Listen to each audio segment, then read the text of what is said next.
Gentleman yields back. Now recognize gentleman from California, Mr. Carbajal, for 5 minutes. Thank you, Mr. Chair. Welcome, Secretary Rollins. Thank you. First of all, let me just say thank you for seeing the light and reopening the 8 out of the 9 USDA offices in California that you closed and then realized it was creating a lot of chaos for many of our farmers and would have a really negative impact. You've reopened those, and I want to thank you for that. I represent the Central Coast of California, where agriculture is the #1 industry, and a wide range of specialty crops are grown. When I meet with growers back in my district, one of the major issues they mention is the labor shortage. I'm sure you're aware the administration has intensified its deportation efforts, which have created significant fear and uncertainty within California's agriculture labor force. In fact, yesterday, a farm bureau in my district publicly voiced concerns over the impact of these enforcement actions. And Mr. Chairman, I'd like to ask for unanimous consent to submit for the record the Ventura County Farm Bureau statement, if I may do so. Without objection. I'm going to give you that. Secretary, given the uncertainty of this immigration climate as it relates to agriculture labor, what specific steps is the Department of Agriculture taking to support both farmers and their workforce? Well, thank you. And let me be clear. I think it was a lease confusion with GSA. I don't think it was a USDA question, but neither here nor there. I'm glad those offices are open for our farmers again. The labor question is a significant one. It is one that is perhaps maybe not the very top of the list, but for some they would say the very top of the list. We feel it. I mentioned earlier that in Texas, the citrus producers on the Texas side of the border on average pay labor $23 if they can even get the labor. On the other side, at the Mexican border, it's $2 an hour. This is unsustainable, and our ag community cannot continue to do what they need to do under the current effort. Clearly, the president has a vision that I support of ensuring that we've got legal immigrants in this country.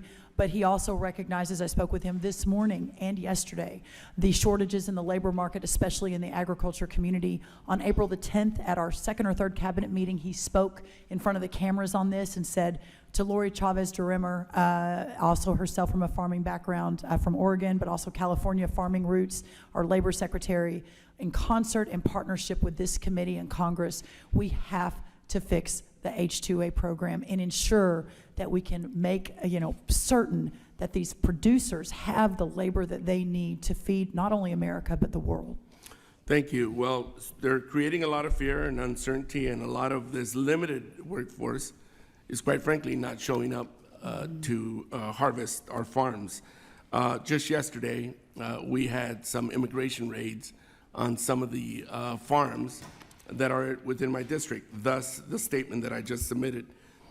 Secretary, I know some of my colleagues here today have brought up the issue with H-2A, and during your testimony before the House Agriculture Appropriations Subcommittee last month, you mentioned that you were working with the Department of Labor and the White House to reform the H-2A program. Can you provide an update on the progress of those efforts, and would the administration support the bipartisan legislation such as the Farm Workforce Modernization Act, which is one bipartisan? Secretary DeRimmer was one of the co-authors of that, and I want to just draw that to your attention. One, would you support that? And which of your awareness, for your awareness, current Secretary of Labor DeRimmer, again, is a co-sponsor, and I would appreciate your response to that. Well, clearly the real reform has to come from Congress. I mean, I don't mean to pass the buck. That is not it at all. But I have had lots of conversations. Can we do this? Can we do that? Can we do this without congressional authorization? To your point, I think that the leadership currently, our administration realizes the significant challenges and are open and welcome to trying to help however we can to solve that, including the president. So I will continue that effort. Now, within the Labor Department with Lori Chavez DeRimmer, she is very focused on this issue. We have met about it multiples of times. I think you'll be hearing more about that very, very soon. But you have our commitment. We're doing everything we can to work to solve for that as much as we can. Thank you. Can you explain how proposed cuts to nutrition programs like TFAP and SNAP benefit growers, especially when it's farmers who produce the fruits and vegetables for these programs? Well, so on the one hand, you're talking about the food bank programs. On the other, you're talking about SNAP. So we'll talk about SNAP first. We spend at just USDA across 16 nutrition programs about $400 million a day on those nutrition programs. That's just alone. By any given number, up to 30% of that is fraud, waste, and abuse. At this time of unemployment, we were at 17 million, we're now at 42 million people on the SNAP program. So there is a lot of room to do better. And that's I'm what out we're of gonna time, do. but let me just say, fraud is 1% or less. There's other, that is a. Sir, that is not the absolutely case. false. So I just want you to know. Gentlemen's We time can't even get you the are data. Has falsifying expired. information. That is what, please send what you have, and then let me compare it to what we have, Well, because that is. you could send me what you have and we'll both compare what we Okay, have. I'll be happy Gentlemen, to do that. gentlemen's time has expired. Now